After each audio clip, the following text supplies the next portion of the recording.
Hello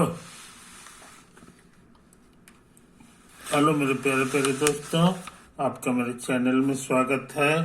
मेरे channel का नाम है रजनीकांत सिन्हा। ये यूट्यूब का चैनल है ना। तो अभी हम लोग जो वीडियो चल रहा है वो है BIIT टॉपर।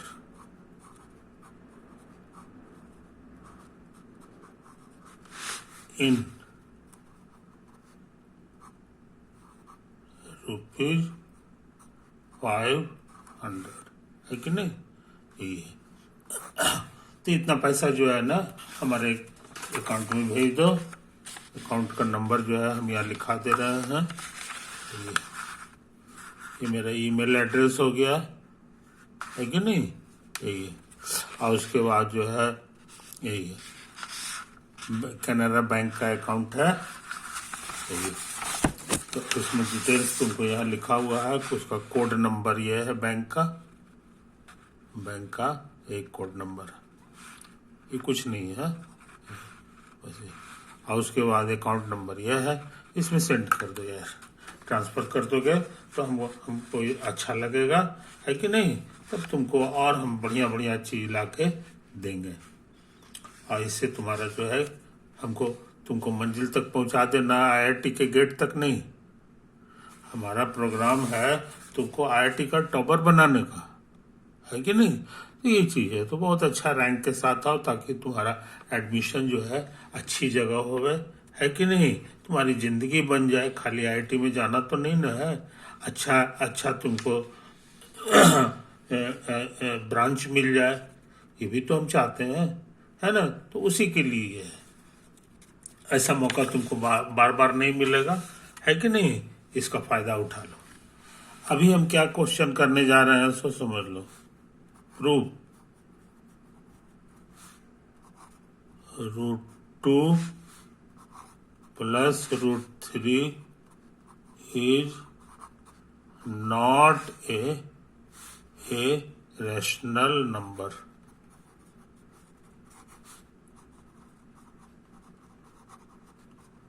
ये साबित करना है, समझे कि नहीं। तो इसको साबित करने से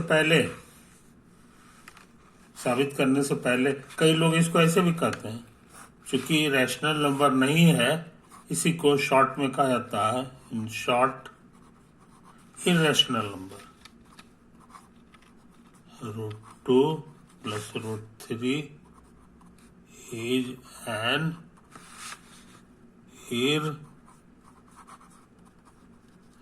irrational नंबर। समझे। यही तो है कहानी। तो रैशनल नंबर क्या होता है ये समझ लो। Rational numbers are of the form, उसका शकल सूरत इस तरह का रहता है। डिवाइड रहेगा और यहाँ पे रहता है इंटीजर और यहाँ पे रहता है ये भी इंटीजर रहता है। यहाँ एक चीज समझ लो, हम लोग जो बात कर रहे हैं वो निगेटिव इंटीजर्स का नहीं कर रहे हैं है कि नहीं। पॉजिटिव इंटीजर का है तो पॉजिटिव। और नीचे वाला नंबर 0 नहीं होना चाहिए, नॉट 0 इसी शकल का होता है कि नहीं। और भी खास बात समझ लो, तो मान लो कि तुम्हारा लिखा हुआ है 2/3, तो भी एग्जाम्पल हो गया रैशनल नंबर का। आप तुमको लिखा हुआ है 20/30 है कि नहीं, ये भी रैशनल नंबर है। ये भी इंटीजर बाय इंटीजर हो गया। मगर तुम पढ़े हो मैथ में कि ये छोटा होकर के 10 से काटोगे तो ये 2/2 हो जाएगा है कि नहीं। ये हो गया, लेकिन ये छोटा नहीं हो सकता। ये आपस में कट उठ करके इससे भी पतला नहीं होने वाला, इसीलिए इसका नाम है स्मॉलेस्ट फॉर्म। स्मॉलेस्ट फॉर्म, और ये स्मॉलेस्ट फॉर्म में नहीं है। नॉट इन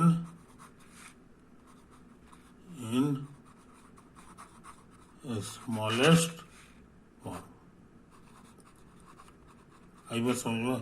तो इन बातों को समझ लो, इन बातों को समझ लो। जैसे तुम्हारा लिखा हुआ है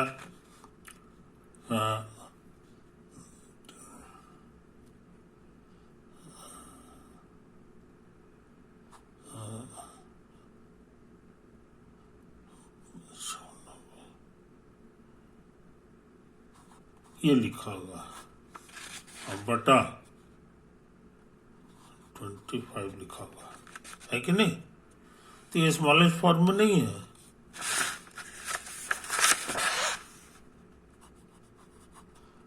नॉट इन स्मॉलेस्ट है कि नहीं? क्योंकि ये 5 से कटेगा, 5 से कटेगा तो ये हो जाएगा इतना और ये हो जाएगा इतना। तो कहने का मन ये है कि नहीं? अब इसका कोई कॉमन फैक्टर नहीं है, कॉमन फैक्टर नहीं है, ये समझ लो, कॉमन फैक्टर नहीं है, इसीलिए ये स्मॉलेस्ट फॉर्म हो गया, ये हो गया स्मॉलेस्ट फॉर्म। ये बात समझे? एक चीज तो हम लोग भी जो है रैशनल नंबर को जो है इस अगर नहीं भी है तो काट छाट के उसको स्मॉलेस्ट फॉर्म में बना ले सकते हैं, है कि नहीं? यहाँ पर 5 and 21 have no common factor, common factor ऐसा कोई नंबर जो दोनों को काट दे ऐसा चीज नहीं है कि नहीं? तो इस चीज को समझ लो, फैक्टर। अब कहोगे 1 है तो 1 पर ध्यान नहीं देना पूरा पढ़ाई में, उसको हम बोले लेंगे नहीं, समझे कि नहीं?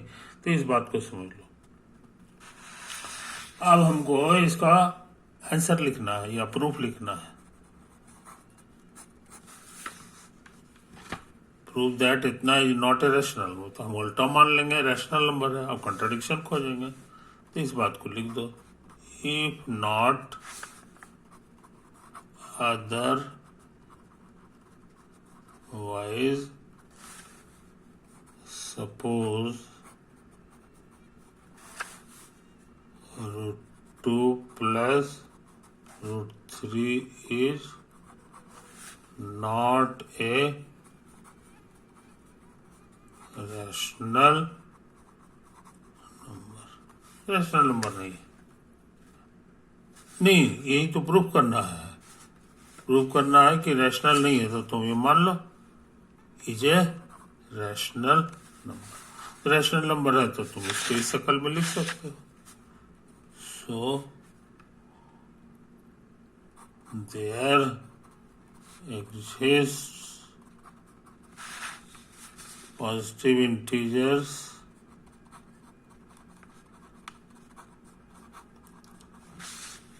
P and Q such that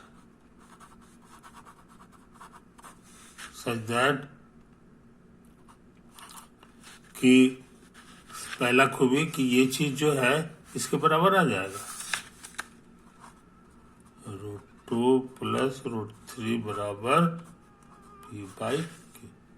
और दूसरा खूबी कि P/Q is in its smallest form.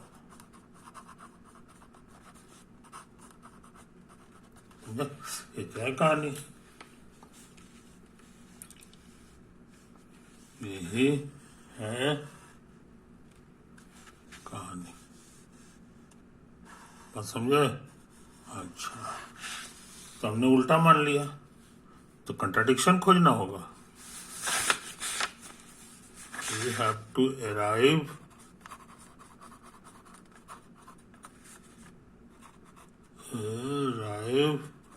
at a contradiction।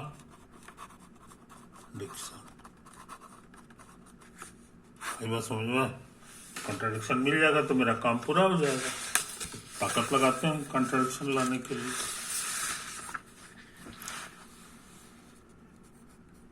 तो यहाँ लिखा हुआ है पहला खूबी कि ये इतना बराबर इतना, सिंस √2 प्लस √3 बराबर p/q वी हैव, और ये जो है बिना बताए हुए समझ लो नॉट जीरो, जीरो नहीं होता है, समझे कि नहीं, ये चीज समझ लो। अब क्या करें, वी हैव, अब सोचते हैं नहीं इधर होल स्क्वायर कर दें, तो इधर भी होल स्क्वायर करना होगा। एक बात समझ में, ये तो आया, आई कितना होगा, तो ये p²/q² हो जाएगा।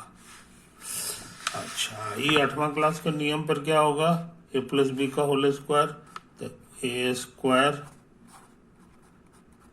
प्लस b² और प्लस 2ab, ये तो होता है।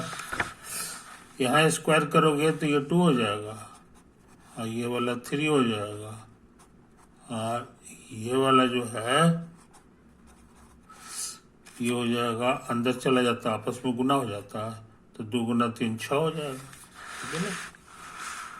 तो तुम जरा बढ़िया से देख लो, इसको सब इक्वल है, तो 2 और 3 5 है, उधर ले जाएंगे, तो 2√6 बराबर p²/q² और -5, ये तो आया है। इसको सिंप्लीफाई करेंगे तो q² हो जाएगा, आई होता है p² और -5 से गुना हो जाएगा, है कि नहीं। अच्छा, अब सोचते हैं जनाब कि q² को इधर ले आओ, q² को होल स्क्वायर कर दो, तो 2q² √6 का होल स्क्वायर, तो इधर भी होल स्क्वायर करना होगा।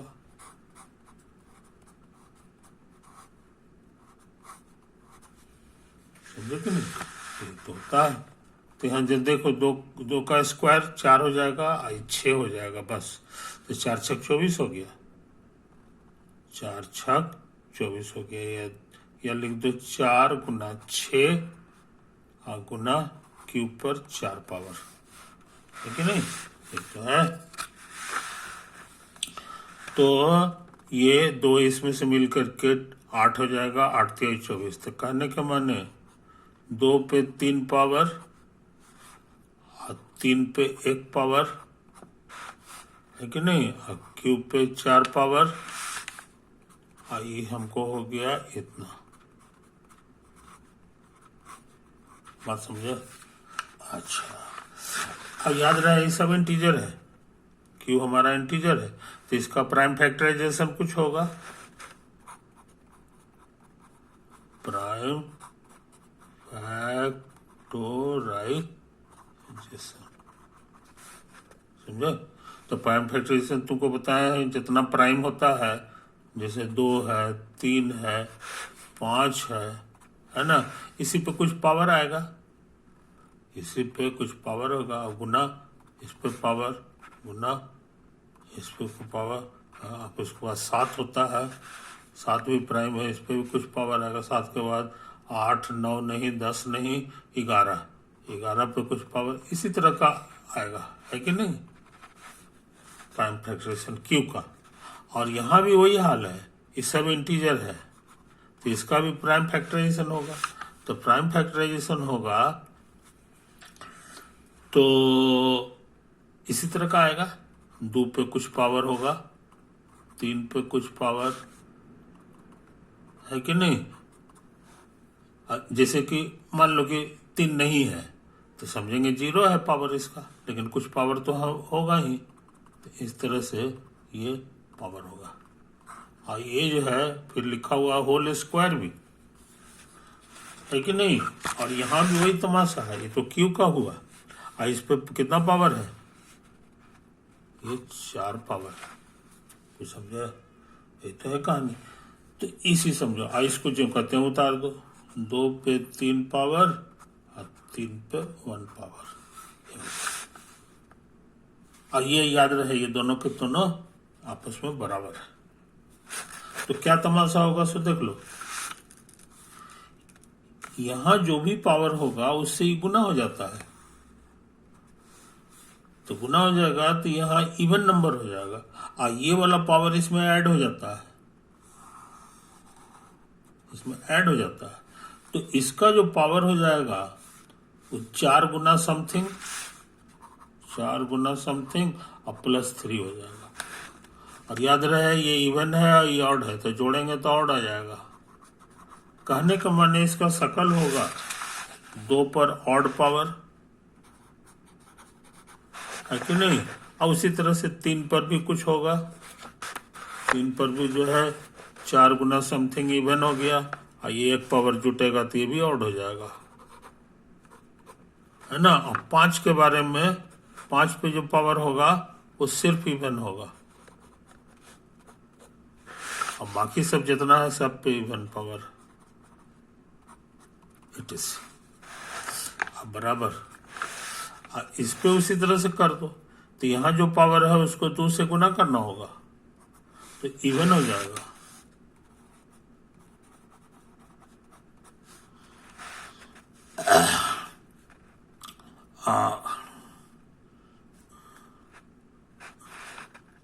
अब उसके बाद 3 पर भी लगता है इवन आएगा,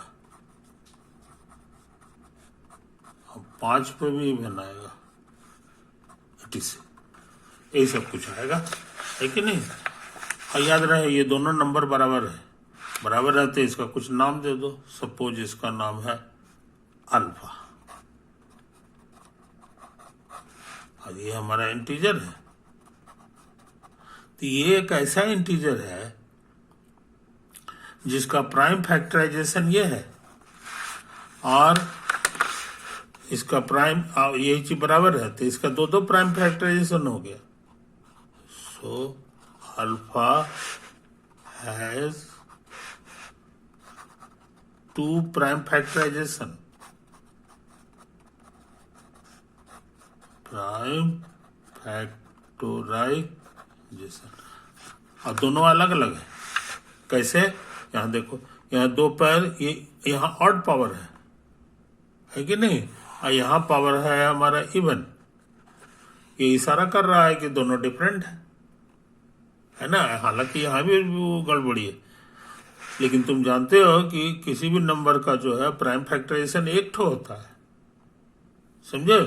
तो हैज 2 डिस्टिंक्ट, तो यही डिस्टिंक्ट जो वर्ड है कि नहीं, ये इशारा कर गया है this is impossible, this is impossible. Factorisation जो होता है बस एक होता है कि नहीं, प्राइम फैक्टराइजेशन।